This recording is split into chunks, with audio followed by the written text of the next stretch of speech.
Hello and welcome to our program. How safe are you? Responding to the challenge of workplace violence. Brought to you by the Cooperative of American Physicians and CAP's Practice Management Services Committee. Today's webinar is part of CAP's Surviving and Thriving Through Healthcare Reform series. Thank you for joining us. We are joined today by our presenters, Joe Levy, President of Embassy Consulting Services, and Sue Jones, CAP Senior Risk Management and Patient Safety Specialist. At this time, I'd like to turn the microphone over to Joe Levy to begin the presentation. Joe? Thank you. Good afternoon, everybody. I want to first and foremost thank CAP for giving me the opportunity to speak about this topic. I also want to take this opportunity to thank each and every one of you that are taking time out of your busy schedules to participate in this webinar. I think, recognizing the importance of this topic, most people don't want to think about the unthinkable. And the fact that you guys are getting out of your comfort zones, in a sense, to learn more about workplace violence and active shooters is commendable. So we're going to start with our basic disclaimer that the information in this presentation is not to be considered legal advice and applicable to a specific situation. Legal guidance for individual matters should be obtained from your retained attorney. So we're going to start with our webinar objectives, and before we get started, I'm going to encourage you to submit some questions. I'm used to doing live presentations, so this is only my second webinar, so it's going to be a little bit different, but I want to try to make it as engaging and informative as possible, so your questions will help in that regard.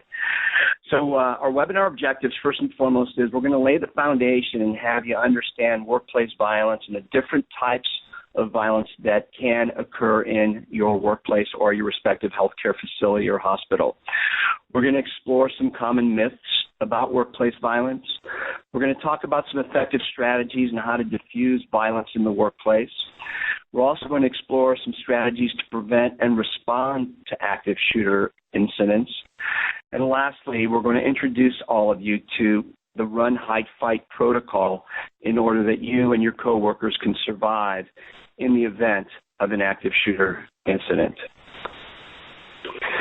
So why this training? Why active shooter training? Why do we have to talk about violence in the workplace? Why do we have to talk about active shooters in the workplace? Well, as you look at this graph that is specific to your profession, and you can recognize the job-related violence and the risks associated with your jobs, I think we could all come to the understand that we, unfortunately, are living in a world of ever-increasing risk. No workplace, whether it be an office building, a healthcare facility, retail, factory, movie theaters, malls, everyone is immune. There is no one, that is immune from these threats. And in your particular industry, we know that while under 20% of all workplace injuries happen to the healthcare workers suffer 50% of all assaults. And I guess here's where I'll tell you that this is something you probably already know, and I'm probably preaching to the choir. So this training obviously is very important. So this is also probably what you're challenging, what your coworkers and colleagues are experiencing. What makes your industry unique is that there are many different factors that can increase the risk of violence, just by virtue of the demographics that you serve and the work that you do. And unfortunately, some people in your profession just kind of write it off. Hey, that's part of the job, and it comes with the territory. And being in law enforcement for over 28 years, we do have that mentality. Hey, it just comes with the territory. But having that kind of mentality can perpetuate the problem. We're going to talk a little bit more about the zero-tolerance approach and the importance of dealing with workplace violence in a swift, effective manner.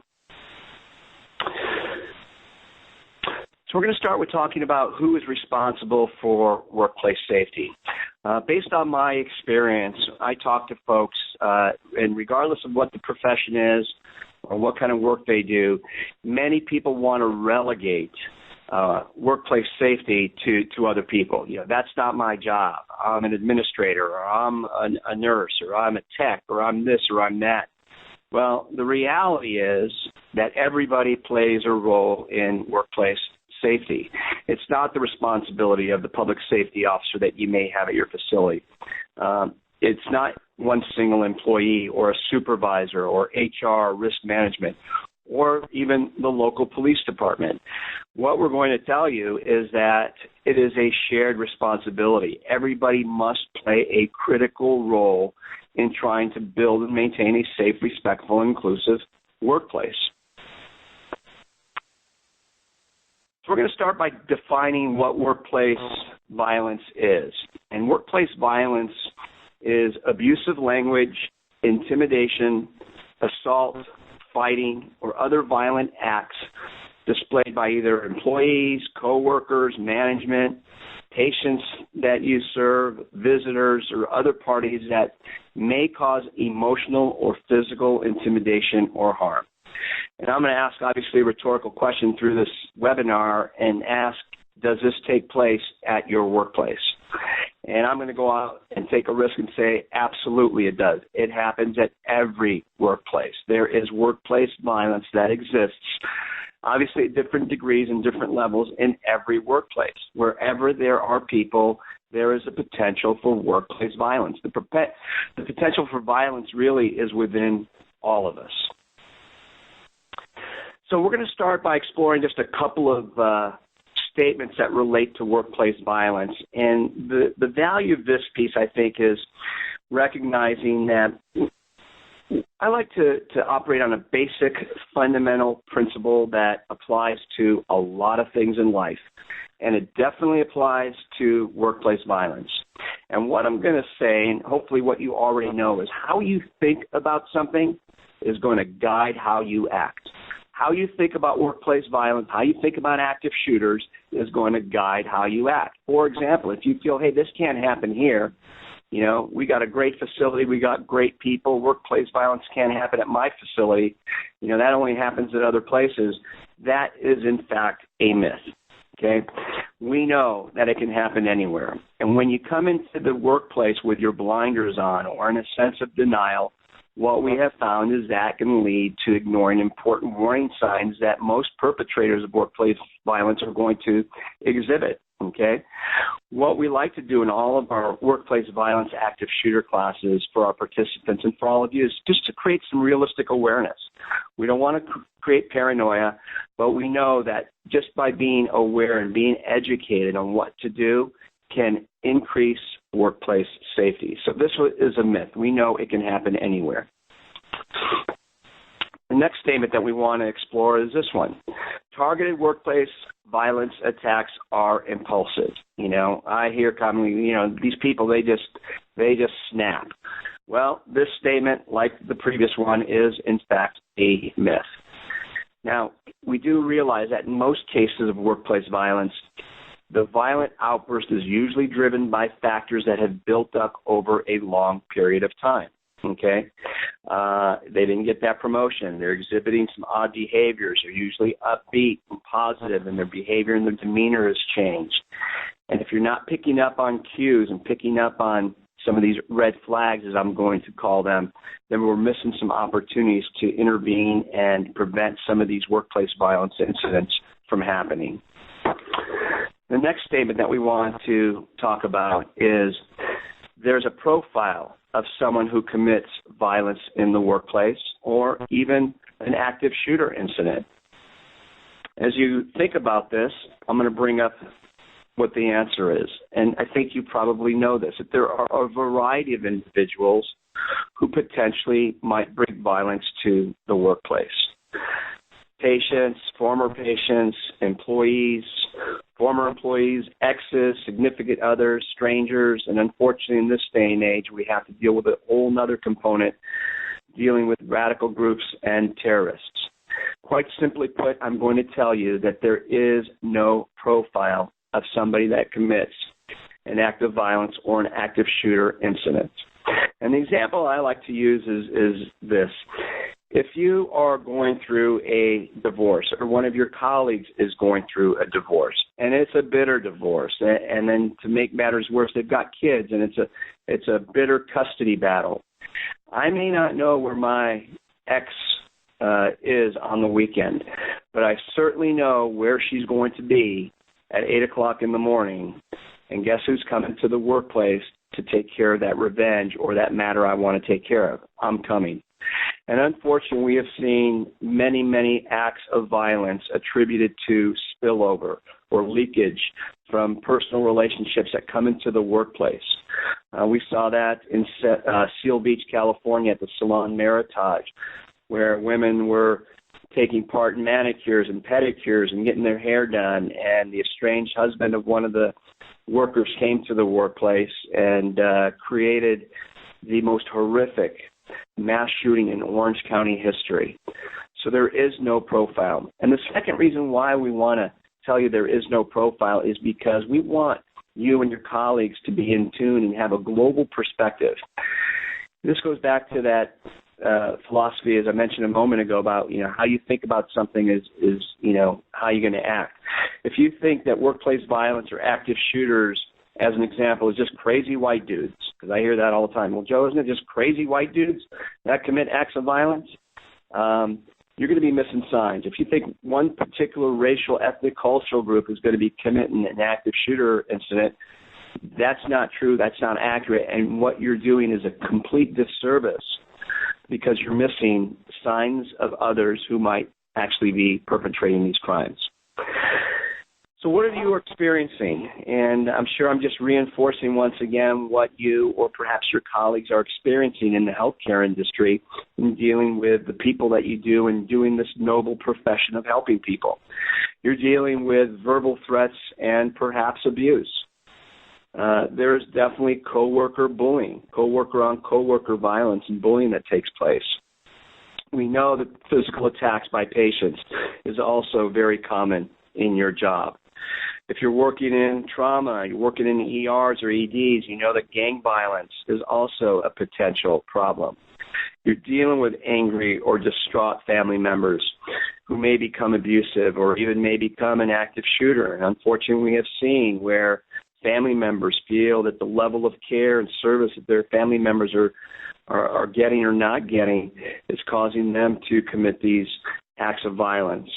And lastly, as I mentioned with the previous example, the domestic dispute that spills over into the workplace is also what all workplaces are experiencing.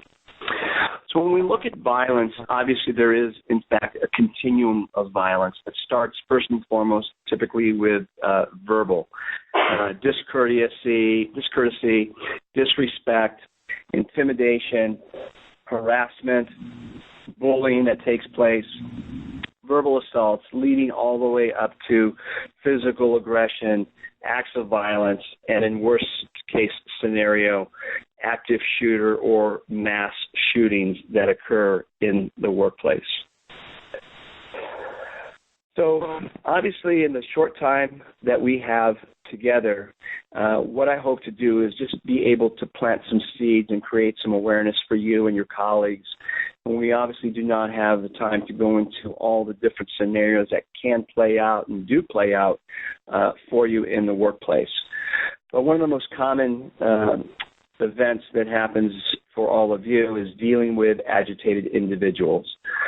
We're going to start with just a disclaimer that your safety is the most important thing. And in dealing with all these kinds of individuals or situations, common sense has to be the foundation. I would take it that all of you possess some level of common sense, and that has to be first and foremost at the top, and in addition to your safety and how you decide to proceed in dealing with these different types of acts.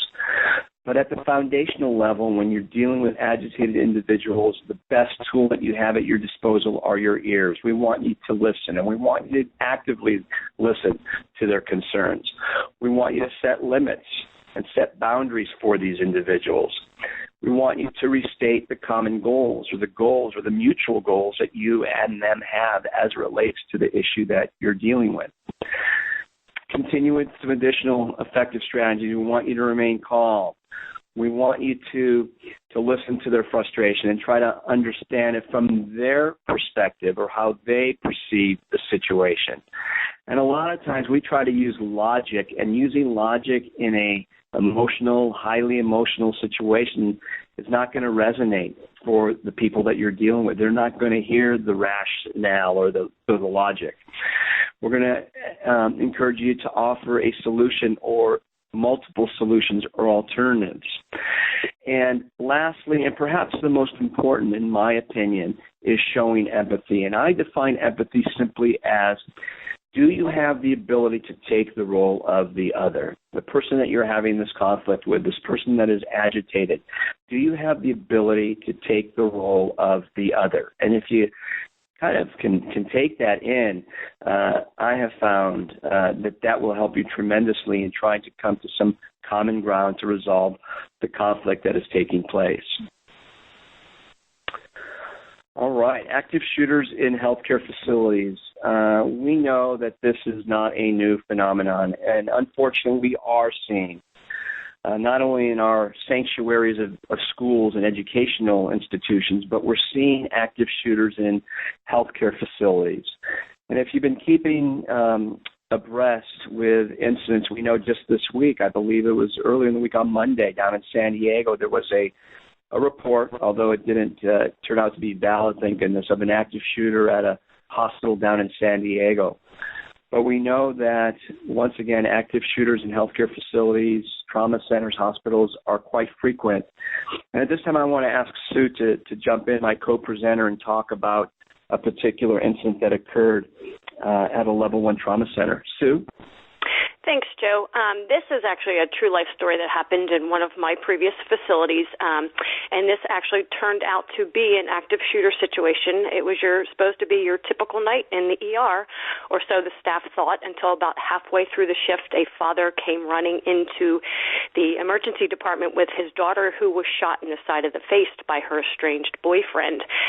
The daughter was immediately placed on a gurney, obviously, and taken to the trauma OR to undergo extensive surgery.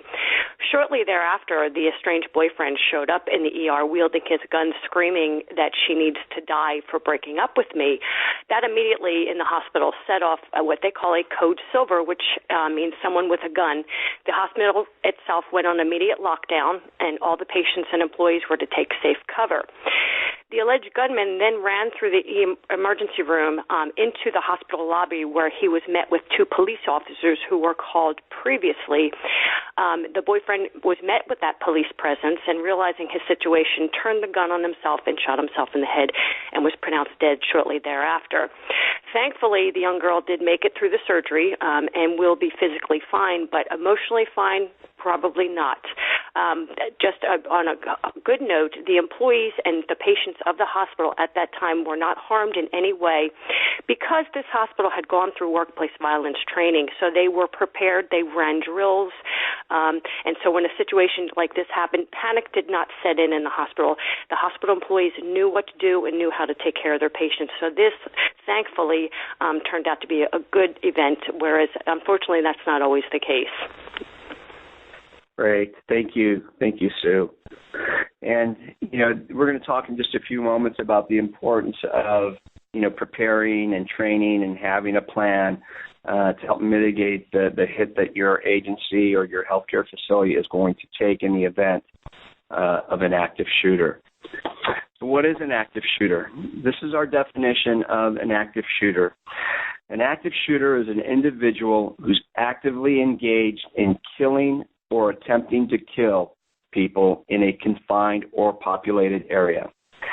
And what we need to also establish and bring to your attention, and what we know about active shooters, is that active shooter situations are unpredictable and they evolve very, very quickly. Most of them take between 4 and 8 minutes. What we also know about active shooter incidents is that typically a law enforcement response is required to stop or neutralize the shooter. Most of these active shooter incidents end 2 ways. And the one way is having the good guys with the badges and the guns show up, or when the suspect commits suicide.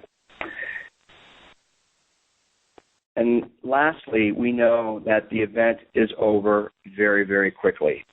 Therefore, healthcare personnel must be prepared both physically and mentally. When we think about first responders are typically law enforcement. Well, what we can tell you is that your employees might in fact be the first responders, because the response time for law enforcement to come, most of these incidents are done with. So your employees are your most precious commodity and your best resource in dealing with an active shooter incident. So we talked a little bit about the profile of an active shooter in a healthcare facility, and you're probably wondering, why is it in here again? This is not a redundant slide. This is in here by design because we really want to reinforce this notion and tell you that active shooters come in every shape, color, and size, and you and your employees have to be in tune with anybody that has a propensity to commit these acts of violence. There is no profile. Once again, there are a variety of individuals who are going to bring violence to your workplace. We are now going to talk a little bit about survival mindset. There are many different ingredients in how to effectively respond, not react, respond to an active shooter event. Now, hopefully you recognize that a response and a reaction are two completely different things. There's a big difference between a response and a reaction. A response is typically responding to a situation where you've thought about it, there's been a plan, or you've been trained to respond to something that occurs. A reaction is simply that. Something happens, a gun goes off, and you react in a way that you haven't been trained, and you just hope that how you react is going to resolve itself in a manner that doesn't create any injury or death. So at the very foundational level, all employees, and unfortunately this is what we have to deal with in the world that we live in, all employees have to try to develop a survival mindset. And a survival mindset is taking direct responsibility for the personal safety and security of yourself and others. And if you're able to develop that survival mindset, it's going to allow you to, once again, respond, not react. Respond quickly and appropriately in a crisis situation. And what we know from survivors of these horrific events is that survivors prepare themselves both mentally and emotionally. All right. This piece here, I recognize, is going to be very brutal, very bold, and very in your face, and I apologize in advance, but this is the reality, and we're going to run with this. I'm going to ask you a series of questions, and the questions go like this. What is better, 6 dead or 8 dead? And I know what you're probably thinking and what your response might be. Well, Joe, obviously 0 is dead or none dead is the optimal choice. Well, none dead is not an option. The question simply is, what is better, 6 dead or 8 dead? I would submit to you that 6 dead is better than 8 dead. Okay? As a law enforcement officer, I would rather give 6 death notifications to 6 families and disrupt their lives than I would 8. What's better, 8 dead or 13? 8 is better than 13. We know that 13 is better than 14, looking at the casualties involved in the December event at the San Bernardino Inland Regional Center. We know that 26 is worse than 14, but we also know that 26 is better than what happened in Virginia Tech with 32 casualties. So really looking at it, just keeping it real here is, what's going to determine or dictate the body count or the number of casualties.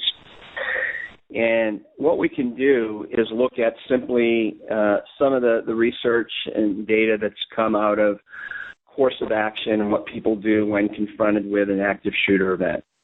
So what you have here is some characteristics of a trained and an untrained person in the workplace. It could be your facility or my facility.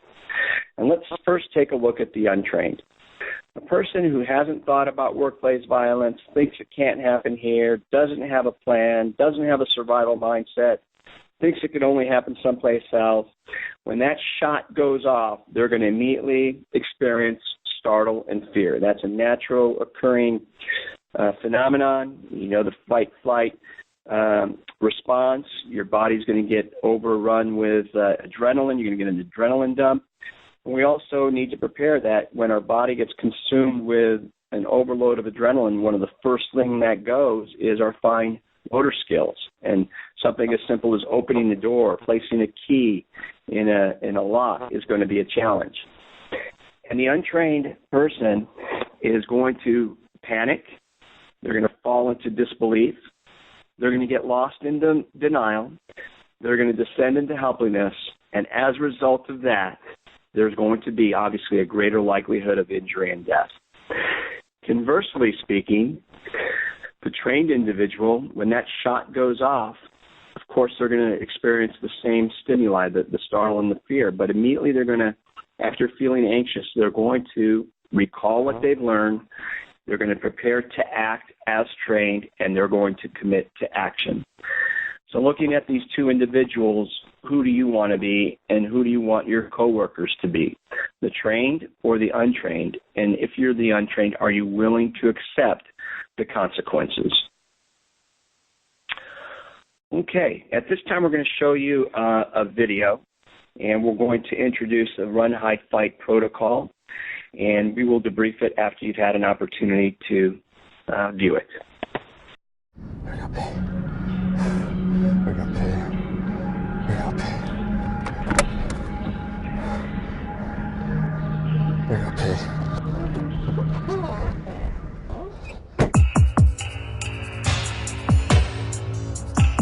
Code Silver is the Health East emergency code for an active shooter or active violence. This would be a situation where a person or group of individuals have a gun or other weapon on one of our campuses or other buildings. Hello? Anybody here? This way to the exit. Anybody here?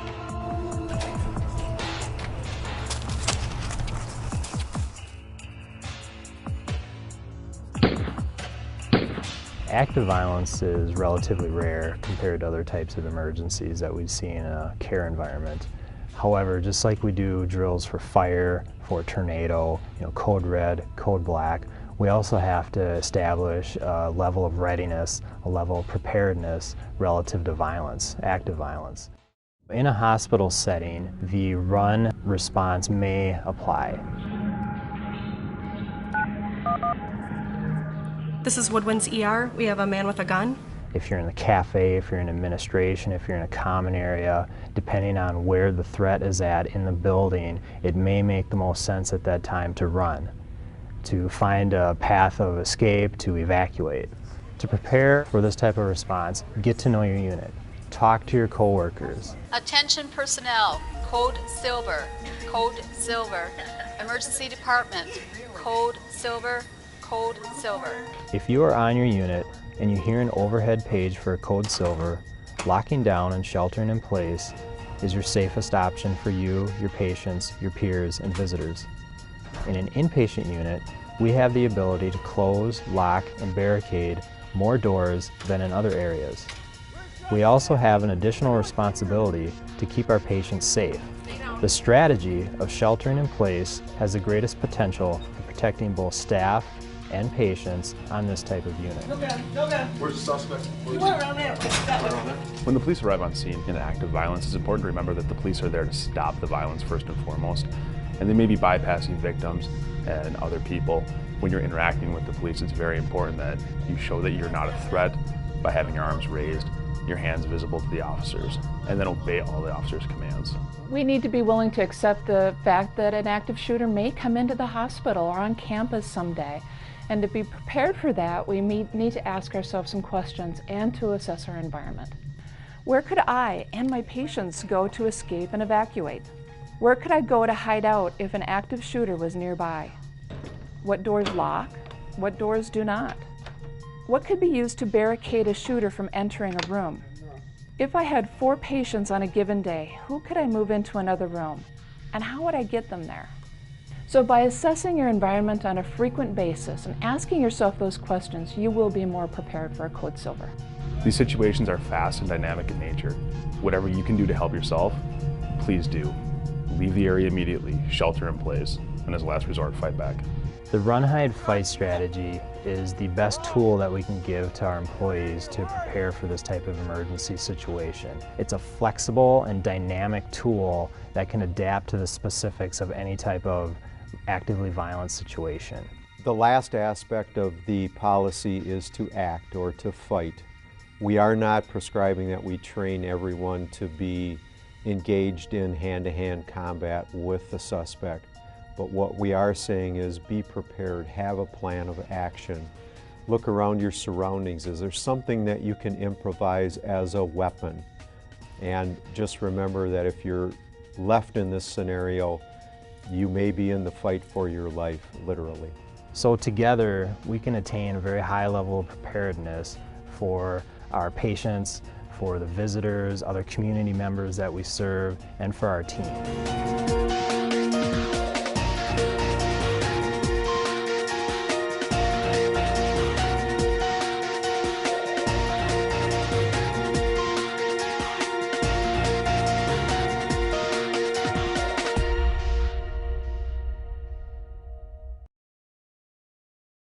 Welcome back.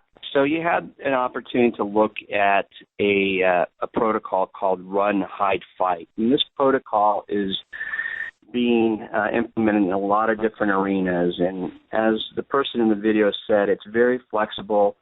First and foremost, as the title subscribes, the best thing that you can do in the right situation is to run. Remove yourself from that situation. If running is not an option, then we're asking you to hide. But we're going to add to that, say hide/barricade. Just as you saw depicted in the video, finding rooms that have lock that you can use to barricade yourself.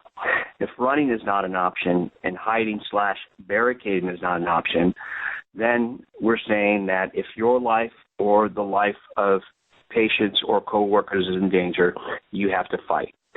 And a lot of times in presenting this protocol, I get asked, well, Joe, are you promoting violence? I'm promoting surviving an active shooter event. If your life or the life of others is in danger, how bad do you want to go home to your families?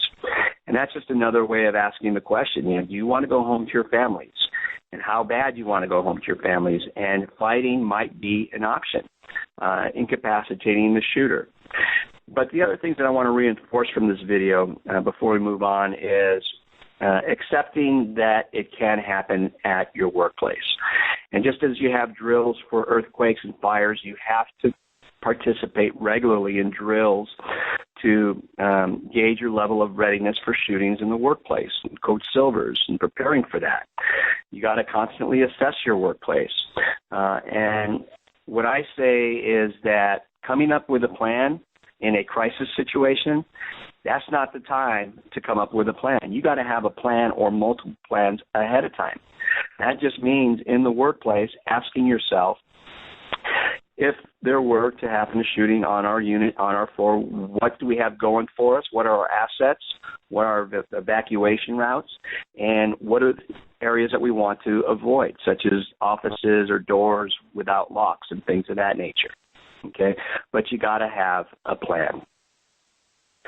All right, we're going to take a look at a couple of more videos because there's a lot of valuable lessons that can be gleaned from what happened in this horrific shooting in April of 2007 at Virginia Tech University.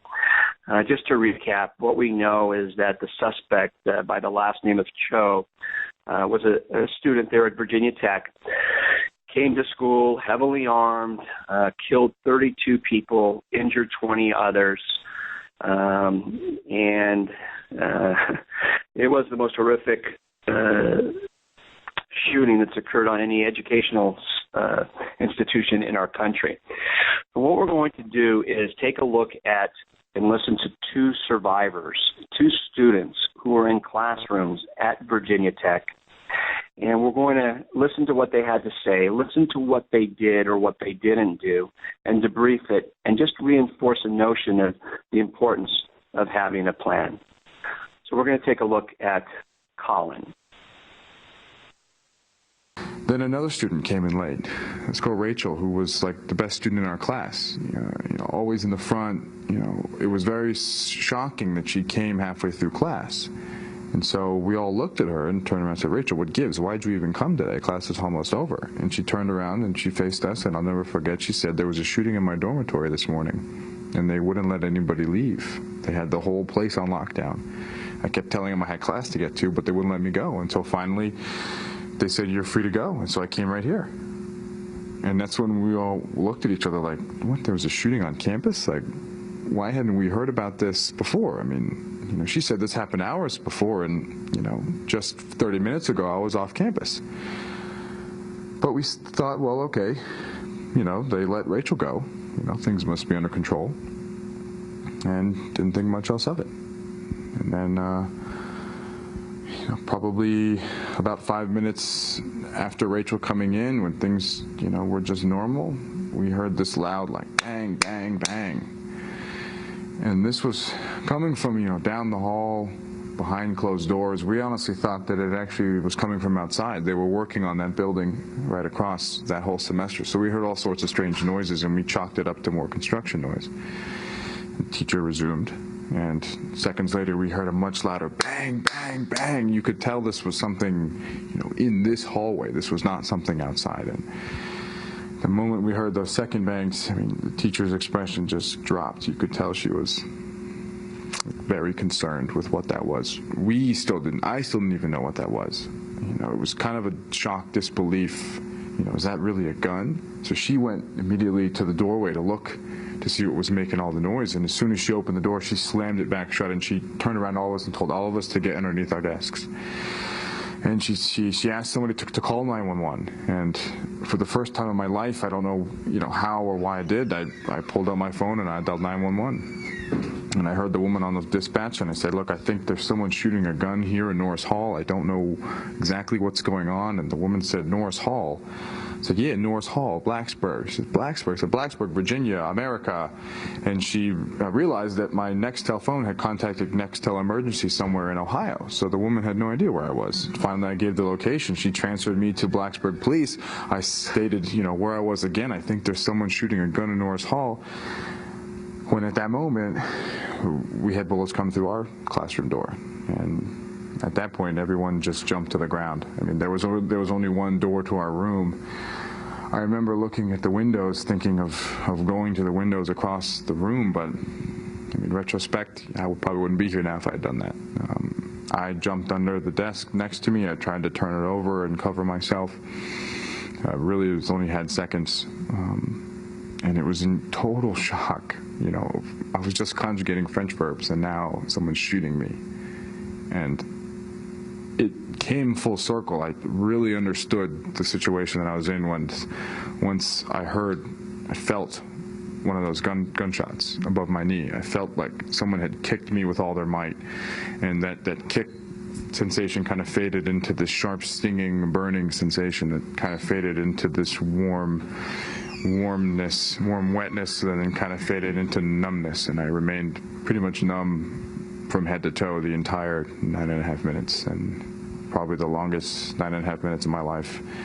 At the end of it all, there were 17 people in my classroom, including my teacher, and now I'm one of 7 people who are still alive.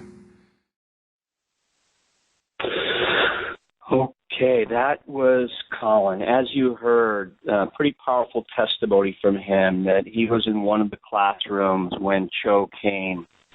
And although I applaud Colin for surviving, I think there are some things that we can learn from what he and his colleagues, fellow students, and professor did, or perhaps more importantly, what they didn't do. So as you heard, the suspect came into their classroom. The first time he came in, Cho walked up and down the aisle shooting students. They were under their desks. And if you can imagine or picture what desks look like in a traditional college campus, it's not providing you any protection whatsoever. There were windows in Colin's classroom. Nobody chose to breach or break those windows to get out. Cho came in, shot everybody, walked outside, reloaded, came back in a second time, shot everybody, went outside, reloaded. This continued 4 times. And I think what we can learn or take away from this is that there was one door, one way in, one way out. Why didn't somebody have a plan to barricade that door? Okay? Now, let's be honest. If I'm in that classroom and I decide to get under my desk and I get shot once, I'll give you that. But Colin got shot 4 times. Every time the suspect came in his classroom, he got shot. Something should kick in that survival mindset going, okay, I'll give you that one, but you ain't shooting me second time, a third time, a fourth time. This plan is not working. That didn't happen. And in this case, what we know with Colin in his classroom is they didn't have a plan. No preparation, no plan. The professor goes outside, confronts Cho, comes back in, and what does she tell the students? Everybody, under your desk. Why does she tell them to do that? She told them to do that because that's the only thing she's been trained. All of us from our days in elementary school, when something happened, there's an earthquake, right? What do the teachers tell us to do? Underneath your desks, okay?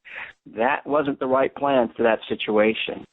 And unfortunately, since Columbine, we've learned that getting under a desk or herding everybody into one room or everybody here in the corner or everybody get in the cafeteria, putting all people in one particular place may not necessarily be the best plan, because now what you've done in essence is created a target-rich environment for these shooters.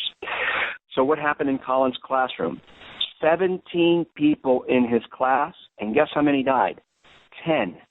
10 people died in Colin's classroom because they didn't have a plan. Let's now take a look at Zach, who is also a survivor from Virginia Tech, who happened to be in another classroom at the time of the shooting. We'll listen to what Zach has to say, and we'll look at the contrast in how Zach and his colleagues and fellow students responded.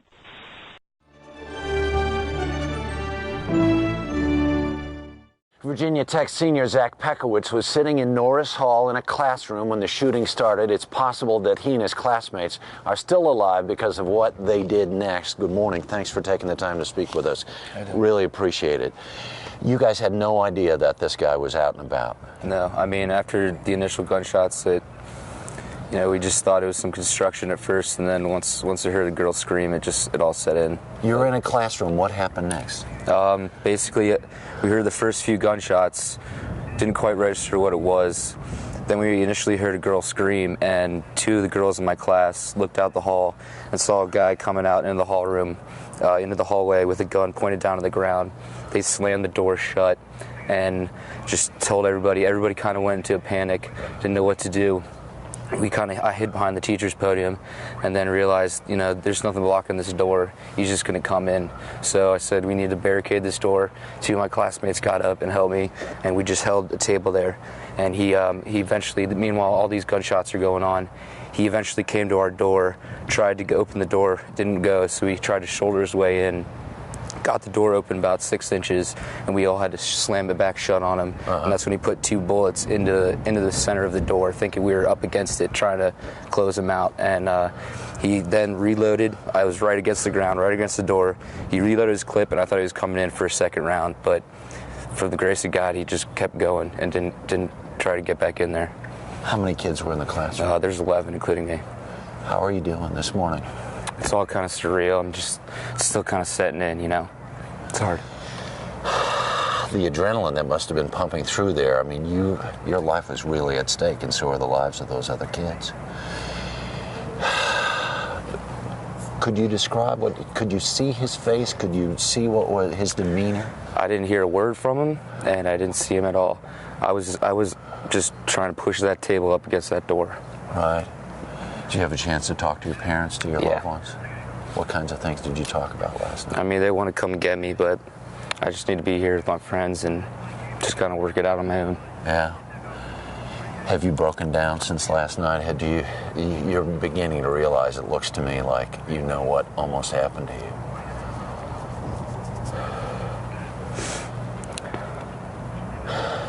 This community has been hurt in an awful, terrible way. I can't imagine any of you had any idea that anything like this could ever happen here. I never thought in my wildest dreams I'd be in a situation like that.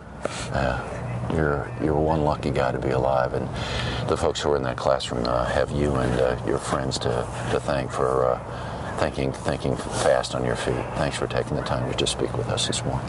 Take care of yourself, all right? Thanks. Okay. Zach Pekowitz. So this student, Zach, although you see he was obviously impacted by this, it was a complete different end result in his classroom than in Colin's classroom. As you heard with Zach, when the suspect came to the door, they had a simple plan, and the plan was barricade the door. There was one way in, one way out. They kept thinking under pressure. We know how they blocked the door, using a table to block it, and how many lives were saved. He told you that there were 11 people in his class, and guess how many survived? All 11 survived. The plan that you come up with and that you prepare for doesn't have to be elaborate, doesn't have to be sophisticated. Simple plans work, as in this case with Zach. So let me ask you, 17 dead or 0 dead? What's better between those two? And once again, it speaks to whether or not you have a plan, and are you emotionally prepared to deal with an active shooter event. So as we begin to wind down on this webinar, first and foremost, the mindset has to change. We have to prepare ourselves emotionally as well as physically, but at least emotionally, to respond to an active shooter event. Once the gun goes off, all rules change. Every organization has rules, regulations, policies, and procedures, and we try to adhere to those the best we can. However, if something is out of the norm, once the gun goes off, typically all rules, regulations, policies, and procedures are out the window. It is now a fight for your life, and it's about surviving the event. Every life counts. You can survive these events. Forget the odds. That facts are in your favor if you are prepared. For all of you out there in this profession, healthcare, you probably may or may not be aware of a recent Senate bill, and I'm going to pass it over to Sue, who will educate you on that. Sue? Thanks, Joe. Back in September of 2014, California Senate Bill 1299 was signed into law. What it basically is saying, it's requiring Cal OSHA to have a standards in place by July 1st of this year, 2016, for acute care facilities and acute psychiatric hospitals and any medical offices that fall under their licensure. What this would involve would be policies and procedures would need to be written for these hospitals and psychiatric hospitals, and annual education and training done for all staff who work in those places. The staff would need to be trained in how to recognize the potential for violence and how to seek assistance. There would also need to be in place employee resources for coping, such as debriefing, critical incident response teams set into place, and information on how to report these incidents to the law enforcement, plus a system of setting up how to respond to and investigate these events. What has happened since then is the California Medical Association has chimed in and responded to this 1299 Senate bill, asking for Cal OSHA to take a further look at this, and when writing the standards that need to be put in place, to not have what they call a one-size-fits-all framework for the provision of patient care in these facilities, but to look at all the different types of facilities, because many office-based practices are different in the type of employees they have, the type of patients they have, the physical plant, the geographical location, the specialty, and the financial resources. And what the California Medical Association is asking them to do is take a look at making sure that this is not going to be a significant increase in cost for small employers, such as those small medical offices that may not have even maybe 10 employees. What's going to take place is how are they going to be able to make security changes to the physical plant environment, engineering controls, maybe like panic buttons and things of that nature. They may have to seek outside agencies, like Joe's, where they have a trained consultant come in and actually help them write their policies and procedures and do the staff training and what kind of financial impact this is going to have on certain facilities, as well as how are they going to ensure compliance if this is even happening. Right now, what they're saying is it's going to be based on complaints sent to Cal OSHA for workplace violence, but they're going to need to take a closer look at that. And the significant increase about keeping people trained on a yearly basis, this could be a very financial big impact on many facilities. So we're basically sitting here waiting for it to stay tuned, seeing what's going to come out in July 2016, and then at that point has to go to the Office of Administrative Law, and what they're asking is that it be put back a year from then for implementation into these medical offices. So this is what we have about that information right now, but we're sure more is going to come to change. All right. Well, I want to take this opportunity before we log off to thank you all once again, for taking the time on a topic that I'm very passionate about, very near and dear to my heart. Just know that my organization can serve as a resource to any and all of you out there. We can customize and design and deliver an interactive, engaging training program at your facility. We also conduct risk and site assessments. We can help you review and develop emergency operation plans. But at the very least, please begin these conversations with your people, because it can and will happen at your facility. Thank you. This concludes today's program. Thank you, and have a great day.